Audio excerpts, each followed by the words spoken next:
ഇറാൻ്റെ supreme leaders പറയുന്നത് ഞങ്ങൾ ഐഡിയോളജിക്കലി ആണവായുധം ഉണ്ടാക്കില്ല, ഞങ്ങൾ ആണവായുധത്തിനെതിരാണ്, അതുകൊണ്ടാണ് ഞങ്ങൾ ആണവായുധം ഉണ്ടാക്കുന്നത്. ആണവായുധം ഉണ്ടാക്കാൻ കഴിയാത്തതുകൊണ്ടല്ല, ഞങ്ങൾ അതിനെതിരായതുകൊണ്ടാണ് ആണവായുധം ഉണ്ടാക്കുന്നതെന്നാണ്. പക്ഷേ അമേരിക്കയും പാശ്ചാത്യ രാജ്യങ്ങളും എന്താ പറയുന്നത്, അമൃതയ്ക്ക് മോഷണം നടത്താനുള്ള കഴിവുണ്ട്, അതുകൊണ്ട് നാളെ അമൃത എന്ത് ചെയ്യും, മോഷണം ചെയ്തേക്കാം, അതുകൊണ്ട് നിന്നെ ഇപ്പോൾ അറസ്റ്റ് ചെയ്യുന്നു.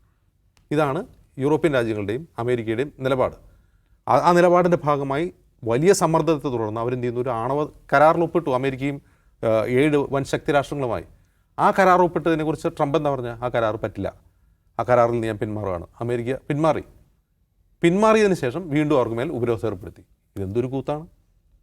ഒന്ന് ആലോചിച്ച്, ഒരു രാജ്യത്തിനെ കഷ്ടപ്പെടുത്തുന്ന ആലോചിച്ച് നോക്കുക. അതേസമയം ഇറാൻ ആണവായുധം ഉണ്ടാക്കിയിരുന്നെങ്കിലോ?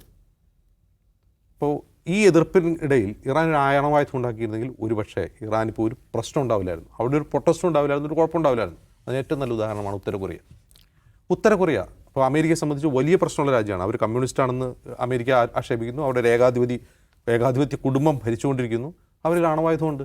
ഈ ആണവായുധമുള്ള ഉത്തര കൊറിയ എന്നുള്ള ഇറാനേക്കാൾ വളരെ ശക്തി കുറഞ്ഞ രാജ്യമാണ്.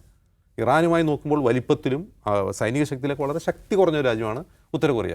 എന്തുകൊണ്ടാണ് അമേരിക്ക ഉത്തര കൊറിയ ആക്രമിക്കാത്തത്? ഉത്തര കൊറിയയിൽ പ്രൊട്ടസ്റ്റുകൾ ഉണ്ടാകുന്നതാണ്. ഈ പ്രൊട്ടസ്റ്റുകൾക്ക് പിന്നിലും മൊസാദും അമേരിക്കയും ഉണ്ട്, ഒരു തർക്ക കാര്യത്തിലില്ല. ഇത് ഉത്തര കൊറിയയിൽ ഉണ്ടാകുന്നതുകൊണ്ടാണ്, അവിടെ സാധനമുണ്ട്. അപ്പോൾ ഇതിനെപ്പറ്റി പണ്ട് ഉണ്ടായിരുന്നൊരു തമാശയുണ്ട്. അപ്പോൾ നിങ്ങൾ എന്തിനാണ് ഈ ഇറാഖ് യുദ്ധകാലത്ത് ഇറാഖിനെ അമേരിക്ക ആക്രമിച്ചപ്പോൾ നിങ്ങൾ എന്തിനാണ് ഇറാഖിനെ ആക്രമിക്കുന്നത്?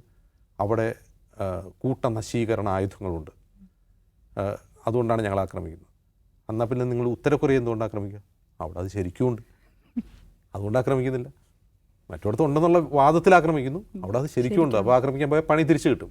അപ്പം ഞാൻ പറയും, ഇന്നത്തെ കാലത്ത് ഏതൊരു രാജ്യത്തിൻ്റെ, ഏതൊരു സ്വതന്ത്ര പരമാധികാര രാജ്യത്തിൻ്റെയും സുരക്ഷയുടെ അവസാന വാക്ക് എന്ന് പറയുന്നത് സ്വന്തമായി അണവായുധം ഉണ്ടാവുക എന്നുള്ളതാണ്. അത് ഇന്ത്യക്കുണ്ട്, പാകിസ്ഥാനുണ്ട്, ഇസ്രായേലിനുണ്ട്, കണക്കില്ലാത്ത വിധം ഇസ്രായേലിനുണ്ട്, അമേരിക്കയ്ക്കുണ്ട്, റഷ്യയ്ക്കുണ്ട്, ബ്രിട്ടനുണ്ട്.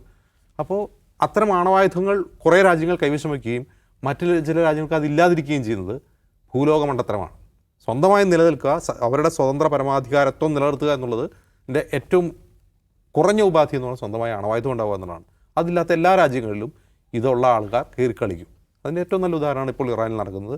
ഞാൻ വിചാരിക്കുന്നത് ഇപ്പോൾ ഈ പ്രശ്നങ്ങൾ കൊണ്ട് ഈ അവിടുത്തെ റെജീം ചേഞ്ച് നടക്കും, അവിടുത്തെ ഭരണകൂടത്തെ അട്ടിമറിക്കുന്നു തോന്നുന്നില്ല. പക്ഷേ ഈ പ്രശ്നം കുറേ കൂടി രൂക്ഷമായി മുന്നോട്ട് പോകും. കാരണം ഇതിനു മുമ്പ് പ്രൊട്ടസ്റ്റേഴ്സിൻ്റെ പ്രധാനപ്പെട്ട ആവശ്യം തങ്ങളുടെ മനുഷ്യാവകാശങ്ങൾ ഭരണകൂടം അടിച്ചമർത്തുന്നു, സ്ത്രീവിരുദ്ധമായ നിലപാടുകൾ ഭരണകൂടം സ്വീകരിക്കുന്നു എന്നുള്ളതായിരുന്നു പ്രൊട്ടസ്റ്റേഴ്സ്. ഇതിനു മുമ്പ് ഇതുപോലെ രൂക്ഷമായ പ്രക്ഷോഭങ്ങൾ നടന്നിട്ടുണ്ട്. പക്ഷേ ഇപ്പോഴത്തെ പ്രൊട്ടസ്റ്റേഴ്സ് പറയുന്ന പ്രധാനപ്പെട്ട ഉത്തരവാദിത്വം ഡെത്ത് ടു ദ ഡിക്റ്റേറ്റർ എന്നാണ്. അതായത് ആയത്തുള്ള അലി ഖാംനെയ്ക്ക് മരണവാറണ്ട് മുഴക്കുകയാണ് പ്രക്ഷോഭകർ. അതിനർത്ഥം അവർ ഈ ഭരണകൂടത്തെ മടുത്തു. അത് മടുക്കാൻ കാരണം ഈ ഭരണകൂടം മാത്രമല്ല, ഞാൻ മുമ്പ് പറഞ്ഞ ഈ ഉപരോധങ്ങൾ, ജീവിത സാഹചര്യങ്ങൾ, ഇതിൽ ജനങ്ങൾ മടുത്തു കഴിഞ്ഞു.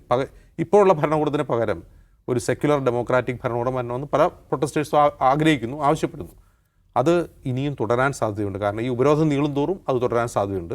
മറ്റൊരു പ്രധാനപ്പെട്ട കാര്യം, ഇസ്രായേലിനെ സംബന്ധിച്ച് ഇറാൻ്റെ തകർച്ച അനിവാര്യമാണ്, അവർ ആഗ്രഹിക്കുന്നുണ്ട്.